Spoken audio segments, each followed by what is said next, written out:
नमस्कार, आप देख रहे हैं विंध्या टाइम्स। मैं हूं आपके साथ प्रियेश पांडे। मऊगंज जिले के नईगढ़ी रेस्ट हाउस के सामने इस समय मैं मौजूद हूं, जहां बीते दिनों मऊगंज विधायक को नज़रबंद के लिए यहां लाया गया था। ये वही रेस्ट हाउस है, ज़रा कैमरा उधर घुमा के दिखाइए कि ये वही रेस्ट हाउस है जहां मऊगंज विधायक को कल रात में लाकर रखा गया था। ये पूरा मामला महादेवन मंदिर से जुड़ा हुआ है। नईगढ़ी देवरा महादेवन मंदिर में बीते दिनों समाजसेवी संतोष तिवारी के द्वारा धरना प्रदर्शन किया जा रहा था। उस मंदिर में मऊगंज विधायक प्रदीप पटेल भी पहुंचे थे। उसके बाद दो समुदाय में आपस में विवादास्पद स्थिति निर्मित हुई थी। उसके बाद मऊगंज विधायक को नज़रबंद किया गया था और रीवा पुलिस लाइन के सामुदायिक भवन में रखा गया था। वहां से रिहाई के बाद मऊगंज विधायक प्रदीप पटेल जिस प्रकार से मीडिया में बयान दिया था कि जब भी मैं छूटूंगा सीधे महादेवन मंदिर जाऊंगा, और उन्होंने किया भी वही।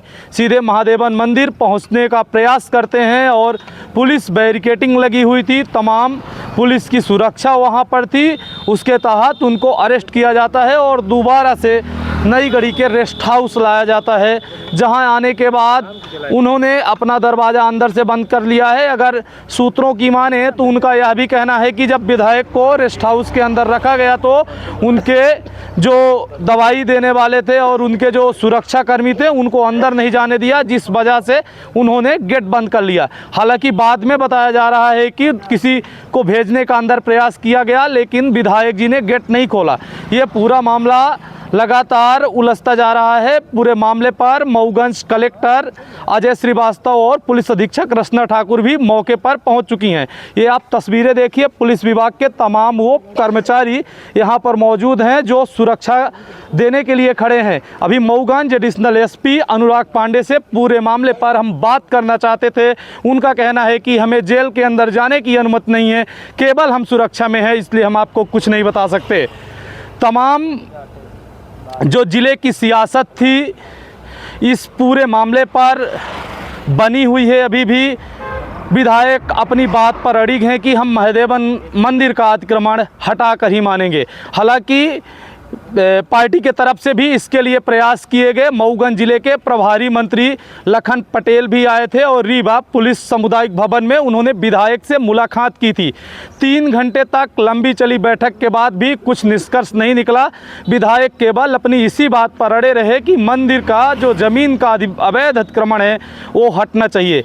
हालांकि वहाँ पर प्रशासनिक अधिकारी यह भी कहते नजर आए कि एक नोटिस दी गई है जो 15 दिन की समय अवधि है, पूरा होने के बाद कार्रवाई की जाएगी और अतिक्रमण मुक्त किया जाएगा। लेकिन विधायक सिर्फ यही कहते रहे कि 15 दिन तक हम ऐसे ही रहेंगे, जब अतिक्रमण मुक्त हो जाएगा हम अपने आप चले जाएंगे। अंदर है क्या स्थिति अंदर की? आप अंदर से भी आ रहे थे? अंदर की स्थिति विधायक जी बंद कमरे में है। अब उन्होंने बंद कर लिया है। जिस तरह से लोगों ने उनका अपमान किया है तो उसके अलावा उनके पास कोई दूसरा रास्ता भी नहीं है।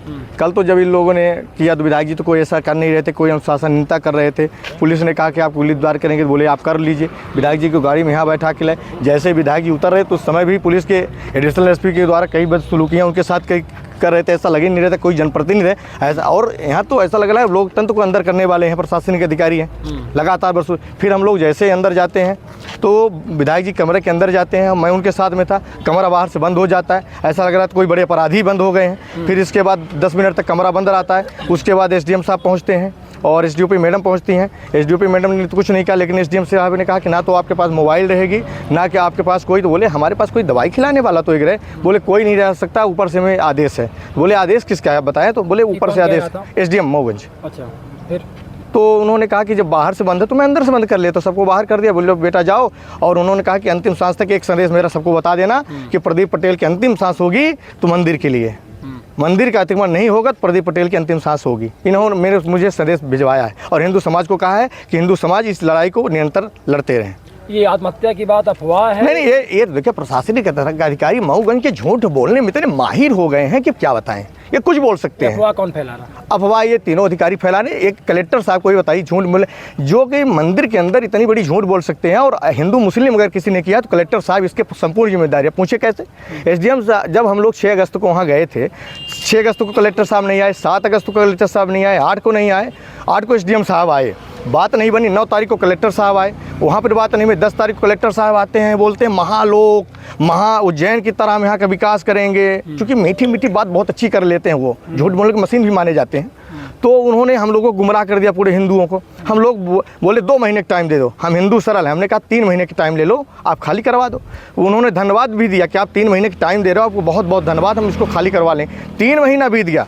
11 तारीख को हम लोग ज्ञापन देते हैं, भाई साहब आपने 3 महीने से ऊपर हो रहा समय, आप खाली नहीं करा रहे हैं। हम लोग हालत क्या है, कहानी तो पता है हमको, हालत क्या है विधायक के अंदर? अब हालत अंदर क्या होगी, अब हम कैसे जाने। बंद कमरे में विधायक जी हैं, उनकी हालत क्या होती होगी। शुगर पेशेंट हैं, दवाई खाई क्या? दवाई बिल्कुल नहीं खाई है। अब बंद किए हैं तो ना पानी है वहाँ, ना कुछ, कैसे खाएंगे दवाई।